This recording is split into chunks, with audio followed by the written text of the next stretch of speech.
Good morning, welcome back to the One Celtic Fans View this morning. I'm currently running a little bit behind with something. I'm just going to update one little thing before we go on this morning. How are you all doing on Monday, the 18th of May? This is the week that we do have the Scottish Cup final. Martin O'Neill has been obviously talking to the media after the game at the weekend.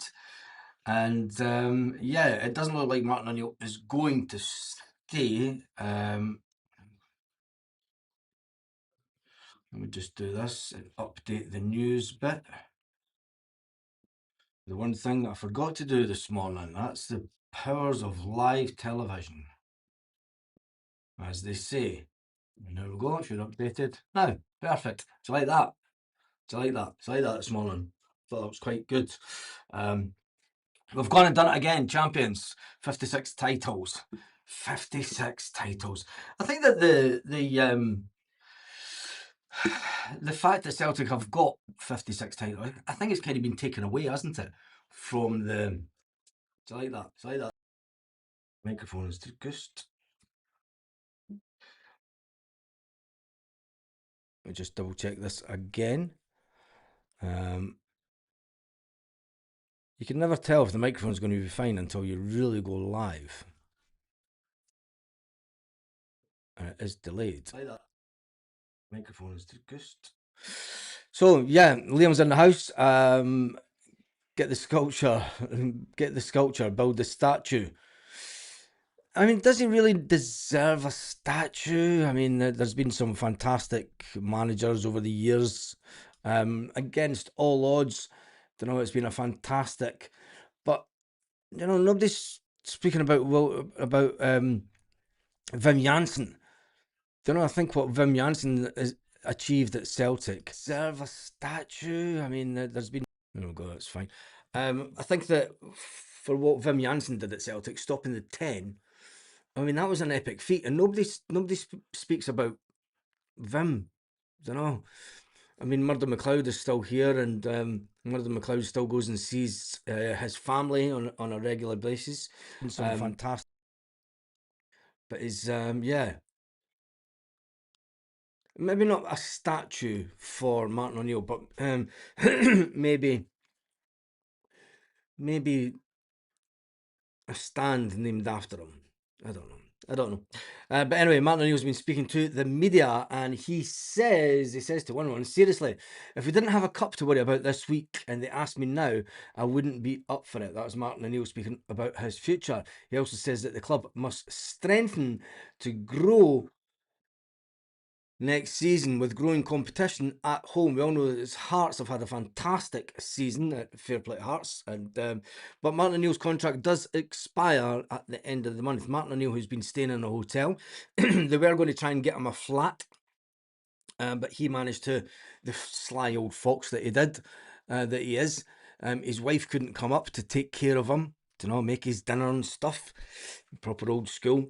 Not that he probably asks his missus to make the dinner. He probably makes the dinner for his missus, to be fair, because Martin O'Neill, like many of us men, know our places within the home.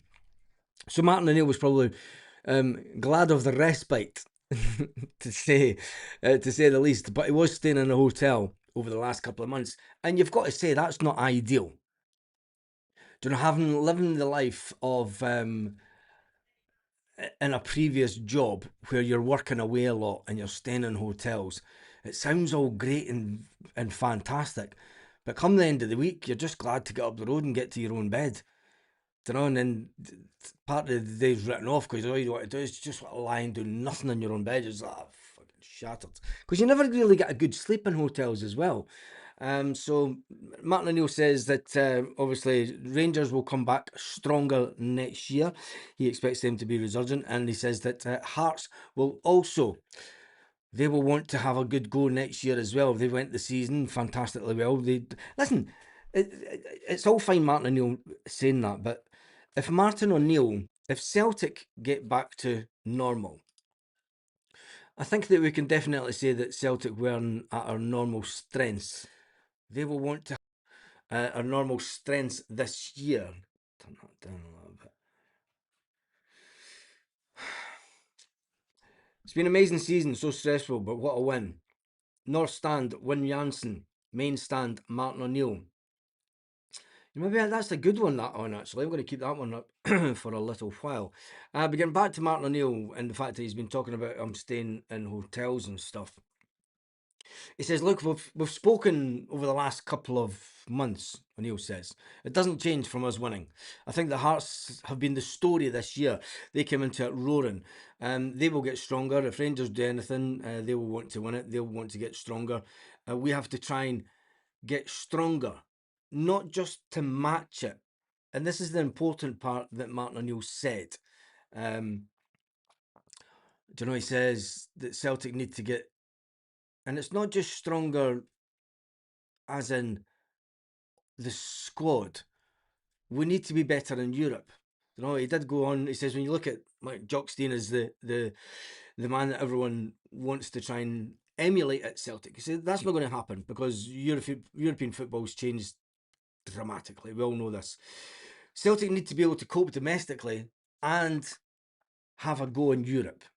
We need a squad that's capable of when you come back from a European campaign, we don't have the European hangover. Hearts got away with it this season. It'll be interesting. Everyone's talking about Hearts will have a go next season. I think Hearts will struggle. I generally do think that Hearts will struggle slightly due to the fact that they will have European football unless they completely hibsed it. It would be funny if we go into next season and we get to the end of August and Hearts have been knocked out the Champions League and knocked out the Europa at qualifying stages. That would just be hilarious. And then it will justify, well, for one, it will justify the board. But then again, Hearts might say, look, we're ahead of schedule. We are ahead of schedule. Has there been any evidence put forward showing a Hearts player being physically assaulted? No, but there was one video that was doing the rounds where it was showing a Hearts player allegedly being assaulted.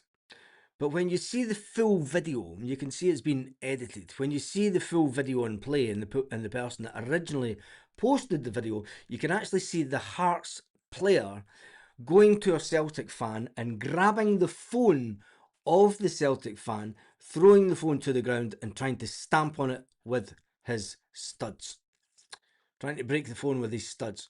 I don't know and that caused the Celtic fan to push the Hearts player to get his phone back, and that was where the assault came into play. It's very ominous that Derek McInnes hasn't made any kind of statement. You wouldn't expect him to say a statement, but you would expect him to maybe thank the fans for the season.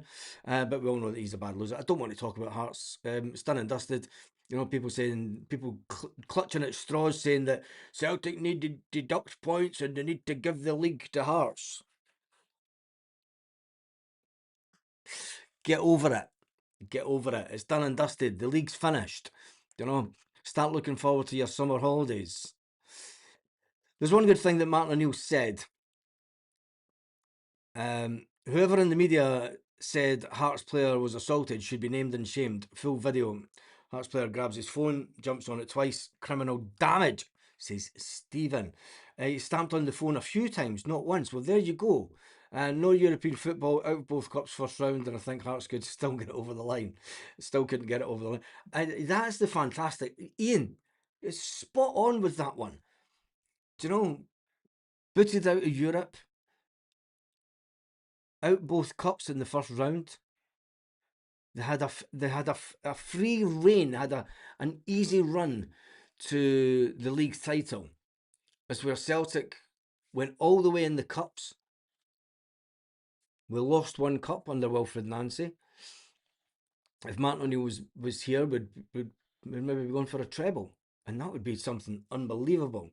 McInnes with his tail tucked between his legs. One of these nut jobs saying about yes, there are people that are and it's well-educated people. It's not numbnuts. You know, it's not council estate lads going on to social media. It's well-educated men that are trying to pull a narrative out there that Celtic need deducted points for the pitch invasion and the missing minute of the game. They're extending it. The longer this goes on, I think there was about 20 seconds left when Celtic scored the goal, if that. Hence the reason the ref blew the referee. He's went, what you want me to do? There's a pitch invasion. You want me to stop the game? Do you know, you think about it logistically, the ref did the right thing. As soon as he's seen fans on the pitch, he blows the whistle, full time, right? Everybody off. That's what he did. If you think about the ref, he had a split decision to make a decision. There's 20 seconds remaining in the game. 20 seconds to comply.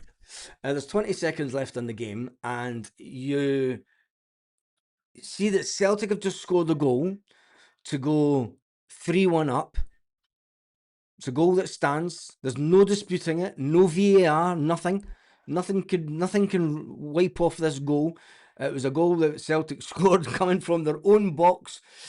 3 Celtic players. James Forrest trying his damnedest to catch up with that little young whippersnapper called Callum Osmond, and then Callum Osmond just gets ushered by Kelechi Iheanacho. Kelechi Iheanacho could have called rank and went, "Give me the ball, you little fucker!" Where is that picture of Iheanacho? I mean, if you're running towards goal, right? I'm not being funny, but if you're running towards goal and you've got this geezer running behind you shouting, "Give me the ball," I think that young Osmond gives them the ball. I mean, he looks demonic. He looks absolutely demonic on that. So, fair play to Kelechi Iheanacho. He looks round, makes sure there's nobody's coming. He puts his arms out to make sure that it's all fine. Tells Osmond to go for it. Meanwhile, Jamesy Forrest is like,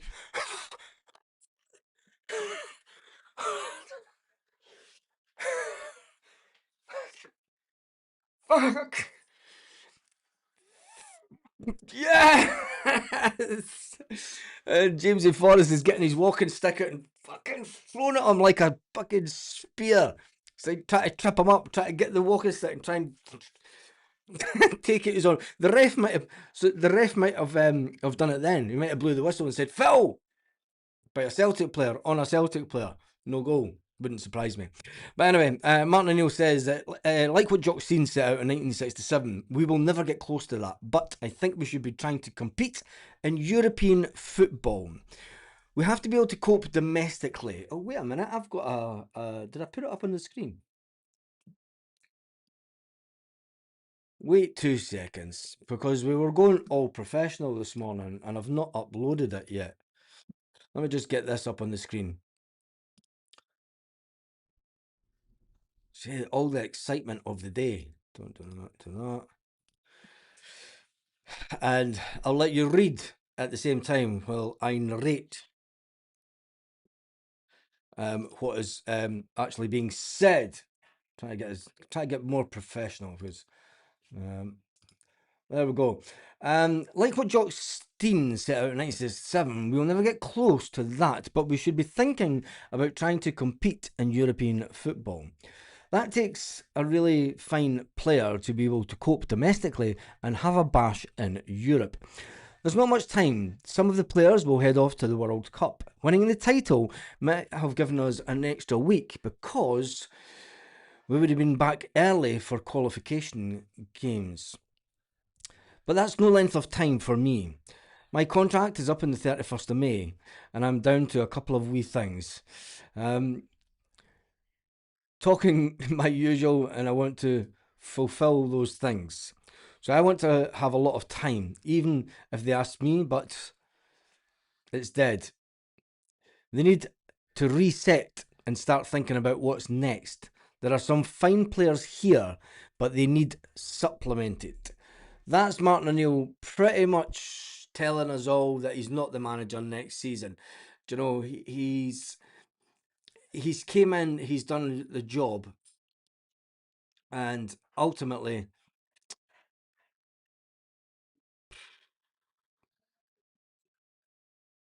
do you know, there's one thing for sure. is that, you know, Martin O'Neill, for as much as we love him, should he be,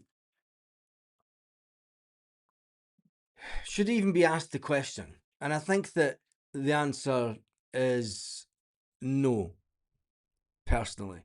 And I do think that we need to move forward as a club. We need to get a long-term manager that can take a long-term objectively view of Celtic. And I'm kind of glad that Martin's come out and kind of ruled himself out. And listen, for the fact that he's staying in a hotel, I don't know, that hasn't been ideal. Um, Martin O'Neill did go on to say, I don't think anybody else saw Hearts' challenge coming, considering where they finished last year. Although we listened to the interview with Brendan Rodgers on the first day of the season, and Brendan Rodgers did say that Hearts could be a force this year with Derek McInnes in charge. Martin O'Neill went on to say they brought some really fine players in. They had an advantage in a sense of not having European football. So even Martin O'Neill acknowledges that Hearts had a little bit of an upper hand because they didn't have European football. They were playing once a week. Well, we struggled through those times, and struggle we did. If it can happen for Celtic, it was a wonderful day. And he says it took enormous effort by the players. We had not been in front of the league until we scored the second goal. Celtic are used to dominating, but you can't take that for granted. You should do it on your own. But with Hearts and Rangers getting stronger, we need to do the same. Get to work. Naturally, when I was asked to come back for the second time, I was a bit, really? Not too sure about this. The game is very tactical now. Whether it's man marking, inverted fullbacks, and so on, I've had to learn. Just because it wasn't there in my time, I had to go with the times. The coaches won't mind me saying, but necessarily I don't agree with it. I've had to acquaintance myself big time with these new tactics. And it's interesting that Martin O'Neill still thinks, look, these new tactics, the fullback coming inside to allow midfielders. Martin O'Neill's proper old school. Do you know, either 4-4-2 or 3-5-2. Football's not hard. Martin O'Neill's proven that. Martin O'Neill has proven that although 20 odd years may have passed since he was at Celtic, and what is it, 7 years now since he was last in football management, it just goes to show you that a good football coach, no matter the era, you can take 11 players onto the pitch and you can get them coming together to achieve things, grind out results, have a winning mentality. A lot of that will be down to, you know, Callum McGregor takes great pleasure, well, not great pleasure, but he took great adulation from a lot of the players and Martin O'Neill over the weekend. But fullbacks overlapping. You've seen Kieran Tierney try to do it on numerous occasions with Sebastian Tenecti, and I think Tenecti only did it once in a game, and we, well, I don't know. Anyway, living at a hotel the last few months, he'll be glad to get home. Don't know. Let Martin O'Neill get to the weekend, let him have the cup final, and let him just go into his retirement a happy man. You might not like it, you might not want it, but there's one thing for sure. He will never, absolutely never be forgotten by the Celtic faithful. But anyway, Union and Buns are talking about taking over the Conference League. Oof. We need to get a good scouting system, says Kev. Sort it out. Young players need real quality. A manager that can take us forward, make us bigger and better next season. The Celtic supporters, the world celebrating has been class, has been that. Anyway, Martin O'Neill said, I'm delighted the way it's turned out because I would have been really disappointed if we hadn't won. And his wife would have been right. You fucked it up. He's kind of glad, isn't he? Anyway, Celtic news wise, we all know what's going on out there. There's no need to jump into any mainstream media and give them any time, really. It's negative, negative, negative. It will go on for a couple of days. You know, conspiracy theories, It all comes down to the fact that today, Monday, the players will come back into training. Will Martin O'Neill have given them a couple of days off, or would he have said, look, you get the Saturday night, go out, get pissed Saturday night, recover Sunday, because Monday you're back in training. I want 5 final days of training for the Scottish Cup final. The ultimate football match in Scottish football. The Scottish Cup started way back in August last year. Teams from all around Scotland taking part, junior teams taking part on the dream of pulling off an upset. Many teams have pulled off upsets over the years. Let's not talk about the ones that pulled off upsets against Celtic. Neil Lennon has lost cup finals for Celtic. Neil Lennon has lost cup games and not even managed to get to cup finals when he was manager at Celtic. There's a fairy tale about Celtic and there's a fairy tale about Martin O'Neill. And the fact is that at the end of the day, I think that once the dust settles, not only being champions in May, but being double champions. And there is the players. It's on the thumbnail of the video. There is where is it? It's there. There's the players. Yeah, taking the piss out of the Scottish media. Just a quick one this morning. It's not going to get into speculation. It's all about the players. We will start the build-up tonight. And who does Martin O'Neill really start for the final game? For his final game as Celtic manager? Who knows? On that note, I shall see you this evening, 8 p.m. Celtic part-time. Have a fantastic day, Celtic fans, wherever you are, all around the world.